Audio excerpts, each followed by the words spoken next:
ఉక్రెయిన్పై Russia యుద్ధం మొదలై దాదాపు 2 ఏళ్లైంది. అయినా కానీ ముగింపు లేదు. యుద్ధం ఇంకా కొనసాగుతూనే ఉంది. రష్యా చర్యలకు ధీటుగా బదులిస్తున్న ఉక్రెయిన్పై రష్యా అణుదాడి చేసేందుకు ప్రయత్నించింది. ఇందుకోసం సన్నాహాలు కూడా చేసింది. తాజాగా దీనికి సంబంధించిన కీలక విషయాలను బైడెన్ కార్యవర్గానికి చెందిన 2 అధికారులు వెల్లడించారు.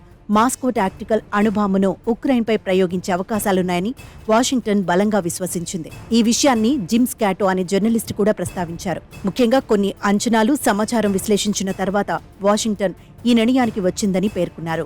వాస్తవానికి ఖేర్సాన్లో రష్యా ఎదురుదెబ్బలు తింటున్న వేళ అణుదాడి జరగవచ్చని వాషింగ్టన్ భావించింది. ఈ ప్రాంతాన్ని తమ భూభాగంలోని నిధిగా అప్పటికే మాస్కో ప్రకటించడంతో పుతిన్ ఈ దాడికి గ్రీన్ సిగ్నల్ ఇవ్వచ్చనుకున్నారు. ఆ సమయంలో తమ దాడికి అవసరమైన సాకు కూడా దానికి దొరికినట్లు భావించారు. దీనికి తగ్గట్లే ఉక్రెయిన్ డర్టీ బాంబ్ కోసం యత్నిస్తోందని క్రెమ్లిన్ వర్గాలు తరచూ ఆరోపణలు చేయడం మొదలుపెట్టాయి. ఈ వార్తలపై అమెరికా అధికారులు ఆందోళన వ్యక్తం చేశారు.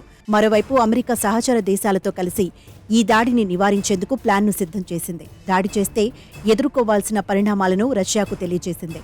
రష్యా అణుదాడికి పాల్పడకుండా నచ్చచెప్పేందుకు భారత్, చైనా సాయాన్ని అమెరికా కోరింది. ఓ పక్క నేరుగా మాస్కోను హెచ్చరిస్తూనే మరోవైపు ఇతర దేశాలతో కూడా దానికి చెప్పించింది. చైనా అధ్యక్షుడు జిన్పింగ్, భారత ప్రధాని నరేంద్ర మోదీ చేసిన ప్రకటనలో కొంతమేరకు సంక్షోభ భయాలు సద్దుమణిగేందుకు దోహదపడ్డాయి. ఆ తర్వాత యుద్ధం ప్రతిష్టంభన దశకు చేరడంతో అణుదాడి ఆందోళనలు కూడా తగ్గుముఖం పట్టాయి.